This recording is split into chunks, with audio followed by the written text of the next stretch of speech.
Le dernier maillon de mon installation home cinéma vient d'arriver, voici le Sonos Sub Mini, le tout nouveau caisson de base de Sonos. On va le découvrir ensemble et je vous donnerai mon avis après l'avoir testé. Attention, accrochez-vous bien à votre canapé, c'est parti.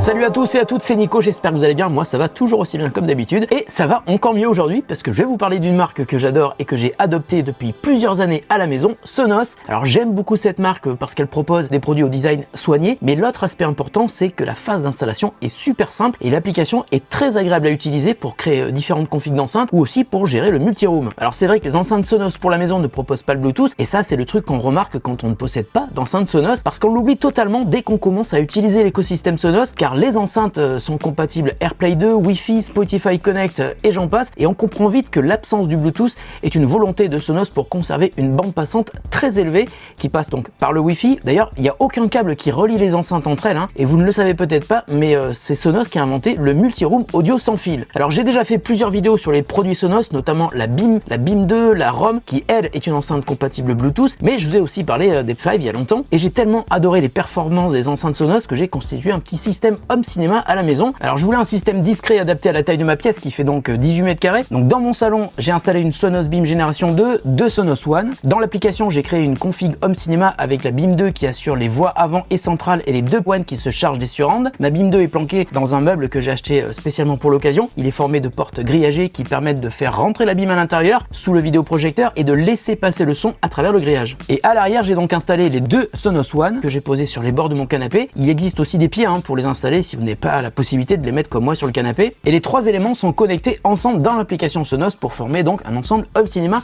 presque complet. Et je dis presque parce que je me disais il y a quelques semaines, j'ai une super image, j'ai un super son à l'avant et à l'arrière avec les surrounds, mais ça pourrait être encore plus immersif si j'avais un caisson de basse. Et depuis quelques mois, je bavais devant le caisson de Sonos, le Sonos Sub, mais que je trouve un petit peu trop gros pour mon salon. Le Sonos Sub qui est d'ailleurs plutôt destiné aux grandes pièces et surtout à la Sonos Arc, la grande barre de son de Sonos. Et alors dès que Sonos a annoncé le Sub Mini vendu 499 €, je me suis dit ok, je sais ce que je vais me faire comme cadeau de Noël. Et le lendemain, et je vous jure que c'est vrai, l'agence de Sonos m'a contacté pour me demander si ça m'intéressait de pouvoir tester le Sub Mini à la maison avant même sa sortie. J'ai réfléchi environ un dixième de seconde et j'ai dit mais oui, pourquoi pas, quelle bonne idée. Donc ils me l'ont envoyé, il est là. Voilà. Merci Sonos, je vous envoie plein de bisous d'amour. Donc on va découvrir le Sub Mini ensemble, mais avant je vais vous donner quelques infos techniques pour brosser le portrait de ce tout nouveau caisson proposé par Sonos. À l'intérieur, il y a deux subwoofers alimentés par deux amplis numériques de classe D. Le subwoofer, c'est un gros haut-parleur qui délivre des fréquences graves, et là on le voit pas sur l'image, mais il y a deux subwoofers de 15 cm de diamètre qui sont orientés vers l'intérieur, donc ils se font face, et ça permet de créer un effet d'annulation des forces pour éviter l'atténuation des basses. Le caisson pèse 6 kg 350, il fait 30 cm de haut, et il se connecte sur votre réseau soit en Wi-Fi 2,4 ou 5 GHz, soit avec un câble réseau. Mais il se branche évidemment sur le secteur pour être alimenté, ça il faut pas l'oublier. Alors ensuite, pour l'utiliser dans votre application Sonos, il vous faut au moins un produit Sonos comme des enceintes Sonos One ou une barre de son comme la BIM ou la Ray. Enfin, il vous faut évidemment utiliser l'application Sonos. D'ailleurs, le Sonos Sub Mini est aussi compatible avec TruePlay. On en reparle tout à l'heure, vous verrez que c'est magique. Et donc on va commencer tout de suite par découvrir le caisson Sonos Sub Mini. Je l'ai jamais vu, donc ça sera aussi une surprise pour moi. Attention, on arrête la musique, unboxing. Hop, ça se passe ici. C'est quoi ça? Le câble d'alimentation électrique avec une petite dock. Voici le Sub Mini. Le voilà. Hop là. C'est beau, c'est emballé comme ça, j'aime beaucoup. Ah, il est blanc.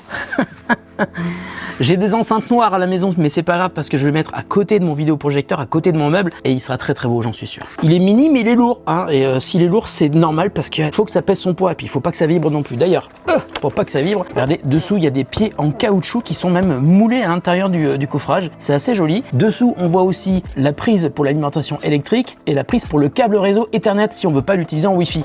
Et derrière, on le voit, il y a le bouton pour faire l'appairage ou la réinitialisation du caisson. Très peu de boutons, mais de toute façon tout se fait depuis l'application mobile. Et je vais essayer de vous montrer les subs. Alors, je sais pas si on va les voir. On les devine ici, vous voyez les subs, il y a le premier sub et il y a le deuxième sub. Et maintenant, ce que je vais faire, c'est que je vais aller à la maison pour brancher le Sub Mini dans mon install, le configurer dans l'application et ensuite je vais le tester et je reviendrai vous donner mon avis après avoir rajouté de belles fréquences graves dans mon installation Sonos Home Cinema à la maison. A tout de suite pour vous, mais dans quelques jours pour moi. Voilà, ça y est, mon caisson Sonos Sub Mini est installé, il est posé juste à côté de mon meuble télé. Il est presque tout seul dans le coin parce qu'il y a les chats qui lui tournent autour, ils savent pas ce que c'est, mais ils vont pas tarder à entendre ce que ça donne dès que je vais le brancher. Et j'ai aussi mon iPhone parce que après l'avoir branché et l'avoir rajouté dans l'application Sonos, il va falloir que je lance TruePlay, qui est le système de calibration automatique des enceintes pour s'adapter aux contraintes acoustiques de votre pièce. TruePlay, c'est génial, je vous en ai déjà parlé et je vais vous montrer comment ça marche. Mais tout de suite, on va brancher le caisson pour l'installer dans l'application Sonos. Alors ça y est, il est branché, j'ai lancé l'application Sonos. L'application a déjà détecté le caisson et je vais donc l'ajouter.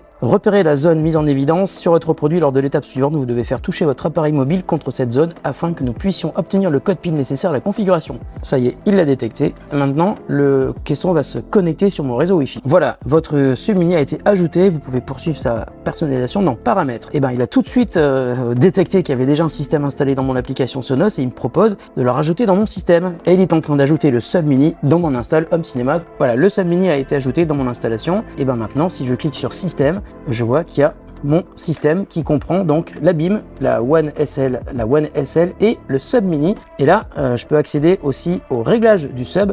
Donc on peut régler le niveau du sub entre moins 15 et plus 15. Je vais le laisser à 0 pour l'instant. On peut ajuster le positionnement entre 0 degré et 180 degrés, donc une opposition de phase. Ah, il y a un truc que je vais faire maintenant, c'est que je vais lancer TruePlay. Chut, faut pas faire de bruit.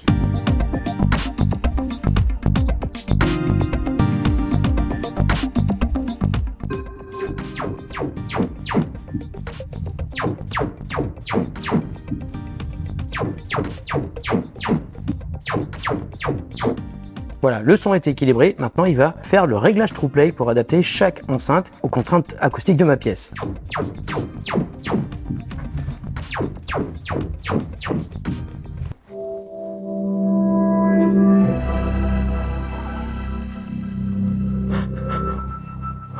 J'entends le caisson, c'est un truc de fou. Je l'entends super bien, on voit la différence. Voilà, la config TruePlay est terminée. Je suis prêt à profiter du Sub Mini. Vous entendez, hein, quand je parle, ça résonne un petit peu parce que ma pièce est assez vide. Et donc, TruePlay permet de corriger cette acoustique un petit peu atypique. Maintenant, je vais commencer par écouter de la musique. Ensuite, je regarderai des films, des séries. Je vais tester avec et sans caisson et je reviens dans quelques jours pour vous donner mon avis sur le Sonos Sub Mini. En tout cas, mes chats l'adorent. Hein. Non, je rigole. Ils ont été morts de peur et ils se sont bloqués dans la pièce à côté quand j'ai fait le réglage TruePlay. Allez, à tout de suite. Bon, et bien me revoilà après plusieurs jours de tests et je dois vous dire que j'ai été super impressionné par le Sub Mini pour deux raisons. La première, c'est que le Sub Mini est le parfait complément à d'autres enceintes Sonos, aussi bien pour le Home Cinema que pour la musique en stéréo, et ça c'est vraiment génial. Parce que suivant la manière dont vous configurez vos enceintes, celles que vous avez à la maison, vous pouvez utiliser le Sub Mini dans une installation purement dédiée à la musique. C'est ce que j'ai fait en test avec mes deux Sonos One, et le caisson apporte alors un son de basse qui est vraiment incroyable et qui libère les fréquences graves des Sonos One. Donc pour une installation en Wi-Fi, déjà c'est vraiment top. Mais vous pouvez aussi utiliser le Sub Mini dans une config Home Cinema avec une barre de son, et c'est donc ce que j'ai fait dans mon salon avec ma BIM Génération 2 et toujours les Sonos One, mais cette fois-ci placée à l'arrière en surround. Et ce qui est génial, c'est que depuis l'application, on peut activer ou désactiver le caisson et ça permet de bien entendre la différence avec et sans le Sub Mini. Et cette différence m'a aussi fait comprendre un truc important. Quand le caisson est activé, les fréquences graves ne seront dirigées non pas vers les enceintes, mais uniquement vers le sub. Donc ça laisse plus de puissance et de bande passante pour les autres fréquences vers les enceintes et la barre de son. Quand le caisson est activé, les voix sont donc plus claires sur la barre de son. Le fait de pouvoir activer et désactiver le caisson dans l'appli, quand vous êtes dans votre canapé, vous sentez clairement la différence sur toutes les enceintes de votre installation. Alors ensuite, j'ai été vraiment bluffé par la puissance délivrée par rapport à la taille du Sub Mini et surtout le fait que le caisson ne vibre pas du tout. Les basses sont très fermes, elles ne traînent pas en longueur, il n'y a pas de résonance désagréable dans la pièce et ça, j'ai beaucoup aimé.